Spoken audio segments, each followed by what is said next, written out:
Assalamu alaikum. Welcome to SDG Insights. Please do subscribe, like, share and comment. बिस्मिल्लाहिर्रहमानिर्रहीम। Lecture 34 के अंदर हम पढ़ेंगे यूडीपी। आपका एक रूल है कि अगर आप 20% के ऊपर 80% एफर्ट करते हैं तो आप 100% भी हासिल कर सकते हैं। तो बहुत सारे स्टूडेंट कहते हैं जब तक आप सारे लेक्चर्स नहीं देखोगे, एक एक लाइन नहीं पढ़ोगे, आप नहीं हासिल कर सकते अच्छे मार्क्स। तो ये चीज़ टोटली रॉन्ग है स्टूडेंट्स।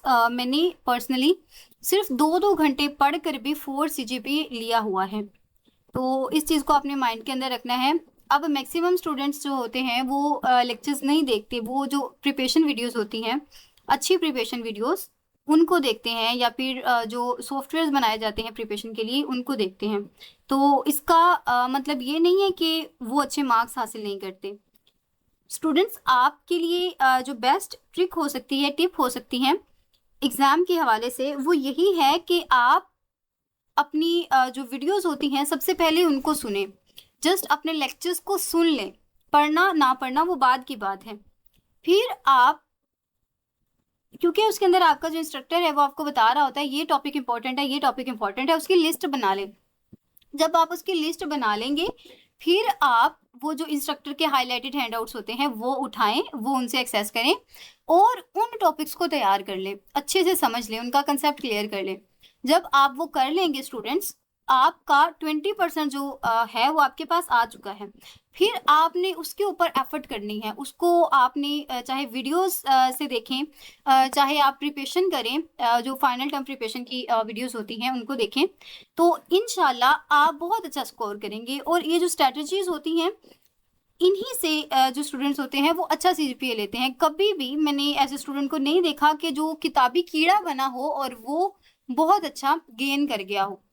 तो इस चीज़ को आपने अपने माइंड के अंदर रखना है। अब हमारा जो UDP का टॉपिक है वो बहुत इंपॉर्टेंट है। आपका मैंने ऊपर जैसे आपको बताया IPv6 वाला टॉपिक इंपॉर्टेंट था, फ्रेगमेंटेशन वाला था, तो ये वाला बहुत इंपॉर्टेंट है। अब पहला तो आपसे MCQ ही आ जाता है कि UDP स्टैंड्स फॉर, या फुल फॉर्म ऑफ UDP तो क्या होती है?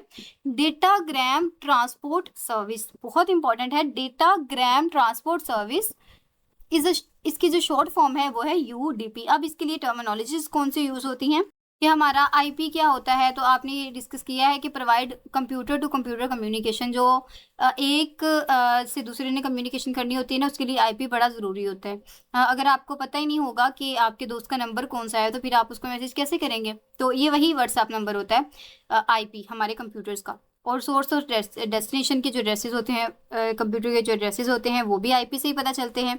और इसी लिए it is also called machine to machine communication, और that's why IP is also called machine to machine communication. इसी तरह ट्रांसपोर्ट प्रोटोकॉल्स कौन से होते हैं? जो हमें एप्लीकेशन टू एप्लीकेशन जो कंप्यूटेशन होती है वो प्रोवाइड करते हैं। या इंपॉर्टेंट है कि हमारा IP computer to computer communication देता है, और आपका जो हमारा ट्रांसपोर्ट कंप्यूटर प्रोटोकॉल है वो एप्लीकेशन टू एप्लीकेशन, यानी कि आपने अपनी व्हाट्सएप से अगर मैसेज किया ना अपने दोस्त को, तो वो उसी की व्हाट्सएप पर आएगा, ना कि आप उसके इंस्टा पर। अगर आपने इंस्टा पर मैसेज किया है तो आपके भी इंस्टा पर ही मैसेज रिसीव होगा। Need extended addressing mechanism to identify, तो हमें ज़रूरत क्यों पड़ी कि हम इसके एड्रेसिंग मेथड और मैकेनिज्म को एक्सटेंड करें और उनको आइडेंटिफाई करें। और that's why they are called end to end communication. तो communication to application to application communication is also called end to end communication. अब इंट्रोडक्शन टू UDP। तो हमारा UDP क्या होता है? UDP ट्रांसपोर्ट लेयर का बहुत ही मशहूर प्रोटोकॉल है, ठीक है। सबसे पहली बात कि ये प्रोटोकॉल है और बहुत ज़्यादा फेमस है। हम ये समझेंगे इसके अंदर कि हमें end to end transport protocols की ज़रूरत ही क्यों पेश आती है। हमने ये चीज़ डिस्कस कर ली, जैसे हमने ऊपर भी डिस्कस किया। एंड टू एंड जो ट्रांसपोर्ट का काम कर रहे होते हैं ना प्रोटोकॉल्स, वो एंड टू एंड होते हैं। तो अब हमारा UDP भी एब्सोल्युटली एक ट्रांसपोर्ट प्रोटोकॉल है, तो ये भी एंड टू एंड होगा। तो हमें इसकी ज़रूरत ही क्यों पड़ी, ठीक है। और ये भी देखेंगे कि UDP किस तरह बगैर किसी फोरकास्टिंग के कनेक्शन को बहुत तेज़ी के साथ चेंज कर सकता है। तो स्टूडेंट्स, इस चीज़ को आपने याद रखना है कि UDP is a first transport protocol in TCP/IP protocol sweet, ठीक है। TCP/IP प्रोटोकॉल स्वीट का फर्स्ट जो प्रोटोकॉल है वो यूडीपी है, और ये एमसीक्यू बहुत रिपीट होता है। UDP protocol allow application on the computer to send and receive datagrams. तो ये अलाउ करता है कंप्यूटर एप्लीकेशंस को कि वो सेंड और रिसीव कर सकें। और यूडीपी बेसिकली एक पैकेट फॉर्मेट है जो यूज़ करता है बेस्ट एफर्ट डिलीवरी सर्विस। तो बेहतरीन डिलीवरी के लिए वो कोशिश करता है। तो अब हमने ये भी डिस्कस करना है कि एंड टू एंड ट्रांसपोर्ट की ज़रूरत क्यों पड़ी, जैसे मैंने ऊपर जिक्र किया था ना। तो इसका जवाब है स्टूडेंट्स, जैसे कि हम जानते हैं कि इंटरनेट प्रोटोकॉल आईपी की जो जिम्मेदारी होती है सिर्फ डेटा को एक कंप्यूटर से दूसरे कंप्यूटर तक पहुंचाना होती है, यानी कि ये सिर्फ हमारा डाकिया है जिसने खत पहुंचाना है। लेकिन एक वक्त में आपके कंप्यूटर पर बहुत सारी एप्लीकेशंस चल रही हैं ना, जैसे आपकी व्हाट्सएप, जैसे आपका यूट्यूब, आपका इंस्टाग्राम, आपका ब्राउज़र। आईपी को ये नहीं मालूम होता कि आने वाला डेटा किस मखसूस एप्लीकेशन के पास जाना है। इस चीज़ को मैंने अभी डिस्कस किया कि मैसेज आया, तो अब मैसेज को कैसे पता चलेगा कि ये इंस्टाग्राम पर मैसेज करना है, टिकटॉक पर करना है आपके, या फिर आपकी व्हाट्सएप पर करना है, या टेलीग्राम पर। ठीक है, तो आईपी को तो ये मालूम ही नहीं होता कि आने वाला डेटा किस स्पेसिफिक एप्लीकेशन को देना है। यहाँ पर एक एंड टू एंड ट्रांसपोर्ट जो हमारे पास होता है उसकी ज़रूरत पड़ जाती है हमें, जो भेजने वाले कंप्यूटर को एक स्पेसिफिक सोर्स ऑफ एप्लीकेशन से डेटा लेकर, और जो रिसीव करने वाला है हमारे पास जो रिसीवर है, रिसीव करने वाले कंप्यूटर की स्पेसिफिक लोकेशन तक बहुत बाहिफाजत और एक्यूरेट तरीके से पहुंचाता है। तो अब हमें ये भी पता चल गया कि ट्रांसपोर्ट जो प्रोटोकॉल होता है उसका क्या काम होता है, कि एंड टू एंड जो डिलीवरी होती है। नेक्स्ट हमारे पास है यूज़र डेटाग्राम प्रोटोकॉल्स। तो यूज़र डेटाग्राम प्रोटोकॉल्स क्या होते हैं? टीसीपी आईपी में हमारे पास ट्रांसपोर्ट के दो प्रोटोकॉल्स हैं, एक को हम कहते हैं यूडीपी और दूसरे को हम कहते हैं टीसीपी। अब यूडीपी क्या होता है? तो बेसिकली जो यूडीपी होता है वो हमारी आईपी को ही यूज़ कर रहा होता है, बिल्कुल आईपी के नीचे ही मौजूद होता है। लेकिन इसमें ये एक जो प्लस पॉइंट आ जाता है कि वो डेटा को कंप्यूटर की जो लेयर होती है उसे बढ़कर एप्लीकेशन तक भी ले जाता है। ठीक है, कंप्यूटर की आईपी तक तो वो आ ही जाता है आईपी के थ्रू, लेकिन उससे आगे का जो काम होता है, उस स्पेसिफिक एप्लीकेशन तक जो आने का काम होता है, वो हमारा यूडीपी करता है। लेकिन ये बड़ा फास्ट है, नो डाउट, बहुत ज़्यादा फास्ट है, अच्छा काम करता है, ईजियर टू अंडरस्टैंड है, लेकिन लेस हमारा जो एफिशिएंट भी है। क्यों ये हमारे पास लेस एफिशिएंट होता है? क्योंकि स्टूडेंट्स ये हमें 100% गारंटी नहीं देता कि ये हमारे सोर्स तक पहुंचेगा भी या नहीं। तो ये कुछ इसके कैरेक्टरिस्टिक्स हैं कि एंड टू एंड भी करता है, एप्लीकेशन टू एप्लीकेशन भी करता है, आईपी और यूडीपी दोनों का काम करता है, कनेक्शन लेस सर्विस भी देता है, मैसेज ओरिएंटेड प्रोटोकॉल भी है, बेस्ट एफर्ट डिलीवरी भी करता है, और इसकी जो आर्बिट्रेटरी इंटरेक्शन होता है वो भी प्रोवाइड करता है, और ऑपरेटिंग सिस्टम इंडिपेंडेंट है।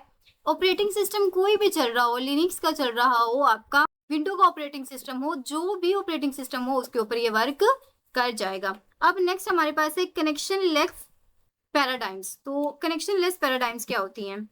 यूडीपी एक कनेक्शन लेस प्रोटोकॉल है। तो इसका मतलब है कि डेटा भेजने से पहले सोर्स और डेस्टिनेशन के दरमियान कोई ना कोई जो पेशन गोई होती है या फिर एक फोरकास्टिंग होती है, ये कनेक्शन कायम होता है, वो कायम नहीं किया जाता।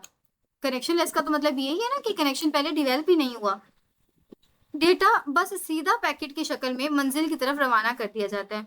अब इसका हमें एक फ़ायदा क्या होता है कि इसमें हमारा वक्त ज़ाया नहीं होता, हमारी जो रफ्तार है वो बड़ी तेज़ होती है। लेकिन नुकसान ये भी है कि पैकेट अगर ज़ाया हो जाए तो दोबारा अगर मिल जाता है, या फिर उसकी अगर ज़ाया हो गया तो वो ज़ाया हो गया, ठीक है, लेकिन अगर वो गुम होकर वापस मिला तो उसकी जो तरतीब है वो आगे पीछे हो जाती है, फिर इसकी रिस्पॉन्सिबिलिटी हमारा यूडीपी नहीं लेता। ठीक है, आम मिसाल अगर हम देखें, बिल्कुल एक जैसे पोस्ट, हम लेटर की मिसाल देख रहे हैं इस सीरीज के अंदर ज़्यादा, कि लेटर पोस्ट करने जैसा होता है ये।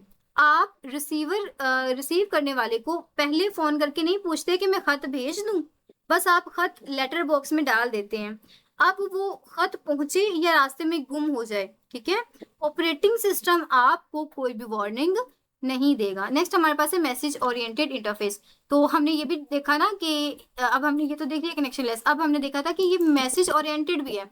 तो मैसेज ओरिएंटेड होने का मतलब क्या होता है? यूडीपी डेटा को एक कंटिन्यूस स्ट्रीम की सूरत में हम नहीं भेज सकते, ठीक है। एक कंटिन्यूस स्ट्रीम की सूरत में ये कभी भी ट्रैवल नहीं कर सकता, क्योंकि हमारा जो यूडीपी है वो हमें मैसेज ओरिएंटेड इंटरफेस तो प्रोवाइड करता है, बल्कि वो स्ट्रीम में जाने की बजाय उसे अलग अलग और स्पेसिफिक मैसेजेस की सूरत में भेजता है।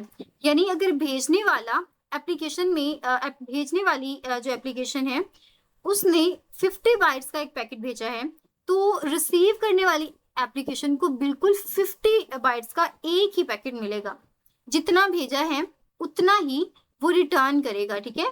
और हमारे जो मैसेज की बाउंड्री है वो पहले से ही हम उसको फिक्स कर देते होते हैं। तो अब ये हमने डिस्कस कर लिया कि जितना डालोगे उतना पाओगे। वो कहते हैं ना, जैसा करोगे वैसा भरोगे। तो एग्जैक्टली यही चीज़ होती है। और ये एडवांटेजेस क्या है कि ये application can depend on the preserve boundary, एक प्रिजर्व्ड बाउंड्री होती है। और डिसएडवांटेजेस क्या है कि each UDP message must fit into जो भी मैसेज है वो एक सिंगल आईपी डेटाग्राम के अंदर फिट आना चाहिए। देखें, अब मैंने ऊपर जिक्र किया था इस सीरीज के अंदर ही कि आपकी जो वीडियो है ना वो एक सिंगल आईपी डेटाग्राम के अंदर आनी चाहिए। अगर आप व्हाट्सएप पर शेयर कर रहे हो, अगर वो उससे बाहर जाती है, अगर वो फिट नहीं आती, तो फिर वो उसे सेंड ही नहीं करेगा, क्योंकि वो उसकी रिक्वायरमेंट्स के ऊपर पूरी नहीं उतरी। और it can result to inefficient use of underline network. और जो अंडरलाइन नेटवर्क है, अगर वो हमारा अंडरलाइन नेटवर्क है उसका मिस यूज भी हो सकता है, या फिर इसकी वजह से हमारा इनएफिशिएंट यूज अक्सर हो जाता है। नेक्स्ट हमारे पास है यूडीपी कम्युनिकेशन सिमेंटिक्स। तो सिमेंटिक्स का मतलब क्या है यहाँ पर? अब जो हमारी यूडीपी होता है वो एप्लीकेशंस को आपस में राब्ता करने की मुकम्मल आज़ादी देता है, यानी कि आर्बिट्रेटरी इंटरेक्शन प्रोवाइड करता है। इसके अंदर कम्युनिकेशन की कोई भी कैद नहीं होती, ठीक है, क्योंकि हमारा जो यूडीपी है वो यूज करता है IP for all deliveries, that is best effort delivery as IP. तो वो क्या करता है, उसकी ना कोई भी हद नहीं होती या वो कोई पाबंदी नहीं लगा रहा होता, बिल्कुल आज़ादाना तौर पर उसका जो आर्बिट्रेटरी इंटरेक्शन है वो हो जाता है। और इसे इस्तेमाल करते हुए हमें कुछ चीज़ों को मद्देनजर रखना पड़ता है। स्टूडेंट्स, ये जो चीज़ें हैं ये हमने कवर कर ली हैं। यहाँ पर आर्बिट्रेटरी इंटरेक्शन हम पढ़ रहे हैं। तो यूडीपी फॉलो 4 टाइप्स। तो 4 टाइप्स कौन सी होती है? पहली होती है 1 to 1, यानी कि एक कंप्यूटर से दूसरे कंप्यूटर पर। दूसरी होती है हमारे पास 1 to मैनी, एक कंप्यूटर से ज़्यादा कंप्यूटर के ऊपर, मैनी कंप्यूटर से एक कंप्यूटर के ऊपर, या फिर मैनी कंप्यूटर से मैनी कंप्यूटर के ऊपर। तो ये आज़ाद है, बिल्कुल आज़ाद है, जो मर्जी चाहे ये करे, ठीक है। फिर अब इसके बाद है कि support for unicast, multicast and broadcast. तो अब यहाँ पर ये भी है कि हमारी ये यूनिको भी कर सकता है, क्योंकि हमने मल्टीपल 1 to 1, मैनी टू 1 और 1 to many and many to many को पढ़ लिया। तो इसका मतलब कि वो यूनि भी कर सकता है, मल्टी भी कर सकता है और ब्रॉडकास्ट भी कर सकता है। अब एक जो पॉइंट आता है, and point identification with protocol port number. सवाल ये पैदा होता है कि यूडीपी को कैसे पता चलेगा कि डेटा किस एप्लीकेशन को देना है और इस मकसद के लिए वो किस को यूज करता है, ठीक है। तो एंड पॉइंट्स को आइडेंटिफाई करने के लिए यूडीपी यूज करता है पोर्ट नंबर को। हर एप्लीकेशन जो नेटवर्क इस्तेमाल करती है उसे एक खास नंबर अलॉट कर दिया जाता है, जिसे हम पोर्ट नंबर कहते हैं। तो अब पोर्ट नंबर की जो डेफिनेशन है वो हमें कवर हो गई है कि हर mechanism can be same for operating system. ये वाला आप नहीं कीजिएगा, इसको जस्ट आप स्किप कर दें, इसको आपने नहीं करना। तो हमने ये पढ़ लिया कि वो सेट ऑफ हमारे पास आइडेंटिफायर्स होते हैं जिनको हम प्रोटोकॉल पोर्ट्स कहते हैं हर कंप्यूटर्स के। और ये जो अंडरलाइंग ऑपरेटिंग सिस्टम है उससे बिल्कुल इंडिपेंडेंट होता है। इसी तरह ये हमें पोर्ट नंबर प्रोवाइड करता है ताकि हम देख सकें कि हमारी जो एप्लीकेशन है उसका कौन सा नंबर है, या फिर उसके नंबर को हम ट्रेस कर सकें। और बेसिकली हमारा जो पोर्ट नंबर होता है वो 16 बिट का ही एक नंबर होता है। जब भी डेटा भेजा जाता है तो इसके साथ सोर्स पोर्ट यानी कि भेजने वाले का जो नंबर होता है वो भेजा जाता है, ताकि जो डेस्टिनेशन है वो उसको अच्छे तरीके से याद कर ले या फिर उसको यूज कर सके। अब हमारा जो हमने पोर्ट नंबर को डिस्कस कर लिया, तो पोर्ट नंबर्स की भी अलग-अलग टाइप्स होती हैं। जैसे the address and protocol port specification for application define the type of communication. तो हमारा जो पोर्ट और प्रोटोकॉल पोर्ट का एड्रेस होता है वो स्पेसिफाई करता है कि कम्युनिकेशन की टाइप कौन सी है। To engage one to one communication, अगर हम वन टू वन कम्युनिकेशन की बात करें तो हम क्या कौन से नंबर्स यूज कर सकते हैं? The local port number, remote IP address is the remote port number. तो आज का लेक्चर यहाँ पर खत्म होता है। ये टॉपिक तो खत्म नहीं हुआ, यूडीपी का जो हमने टॉपिक स्टार्ट किया है ये आगे तक चलेगा, और आगे की जो टर्म्स हैं उनको पढ़ने के बाद हम इसको मास्टर कर सकते हैं। तो keep on watching. Thank you.